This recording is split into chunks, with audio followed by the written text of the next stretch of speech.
Je suis Fred Berlin, donc professeur en éducation multiculturelle à l'université d'Helsinki en Finlande.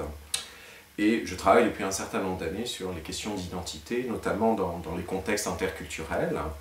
Et donc en plus du poste à Helsinki, j'ai aussi un certain nombre de postes de professeur, notamment en Malaisie, au Luxembourg, au Canada et en Chine. Et donc il y a depuis une dizaine d'années, je fais de la recherche à partir d'une méthode qui s'appelle les groupes centrés. Alors en français on dit les groupes centrés, ou on peut dire aussi les focus group. Moi je préfère prendre les focus group. Et donc j'avais lancé un projet d'ouvrage il y a, je crois, 3 ou 4 ans, dans lequel je voulais rassembler des chercheurs qui travaillent avec cette méthode pour analyser l'identité. Et donc le titre du livre, c'est « Analyser l'identité ». Les apports des focus group. Alors, pourquoi travailler à partir des focus group pour s'intéresser à l'identité? Alors, je pense que tout le monde en est conscient. Le concept d'identité est très problématique parce qu'il veut tout dire et rien dire. Et surtout, on a commencé à accepter, que ce soit en recherche ou même dans l'enseignement, et je pense au quotidien aussi, que l'identité est quelque chose qui se construit entre des individus dans des contextes, qui soient des micro-contextes d'interaction ou dans des contextes un petit peu plus macro, du type un certain lieu, dans un certain pays, etc.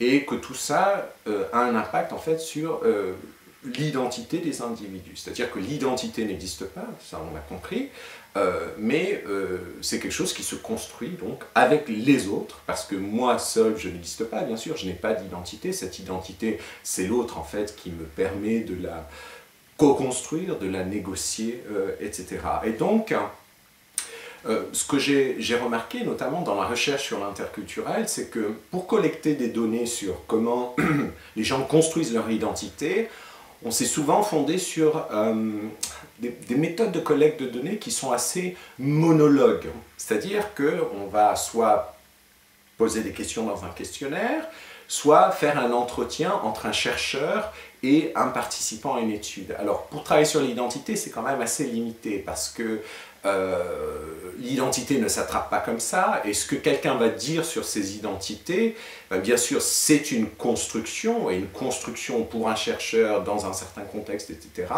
Et si on analyse un entretien, par exemple, pour analyser l'identité, eh bien, ce que l'on va trouver dans cet entretien est quand même assez limité, parce qu'on peut simplement se fonder sur ce que la personne nous dit, ce que la personne construit par rapport aux questions qu'on leur pose. Alors, peut-être pour donner un exemple, dans l'interculturel notamment, on est obsédé par la question, pour ceux qui sont entre 2 ou 3 cultures, on est obsédé par la question, ben, est-ce que tu es plus ça ou ça? Donc par exemple, quelqu'un qui va habiter en France mais qui est né en Italie, donc va habiter en France pendant 20 ans, et un chercheur va essayer de trouver si cette personne se sent plus italienne que française, donc on va passer l'entretien, etc. Et la personne peut répondre italienne ou français, ou les deux, mais bien sûr cette réponse est une construction, parce que ça ne fait pas sens.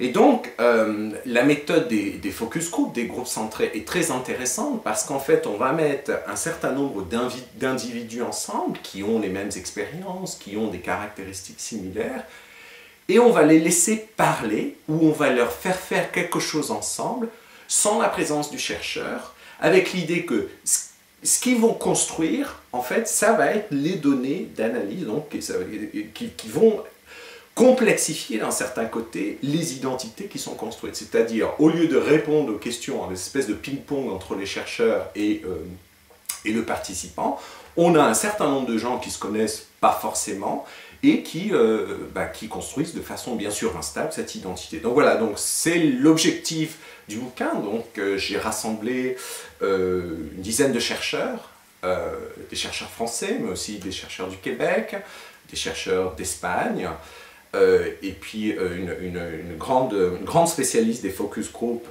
d'Écosse.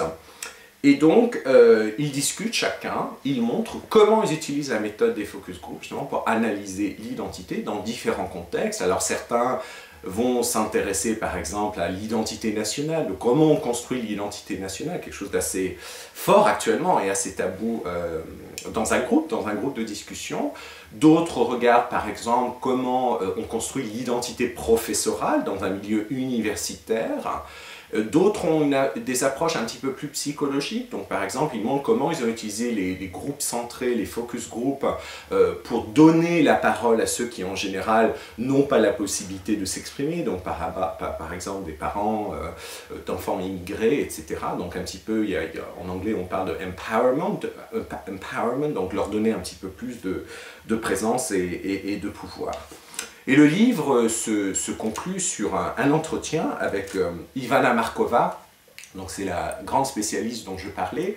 Ivana Markova, donc, qui a travaillé en Écosse, enfin qui travaille toujours en Écosse, mais qui est aussi à Londres et qui travaille beaucoup à Paris. Elle a beaucoup travaillé avec Moscovici, donc le spécialiste des représentations sociales, et elle a souvent utilisé justement la méthode des focus group pour collecter des données et aussi pour complexifier à partir d'une approche qu'elle appelle dialogique, hein, en référence aux travaux de Bakhtin, eh bien, pour complexifier ces analyses. Et l'entretien, je dis, complète bien l'ouvrage et permet une bonne synthèse des différents chapitres que l'on a, qui sont proposés dans le livre.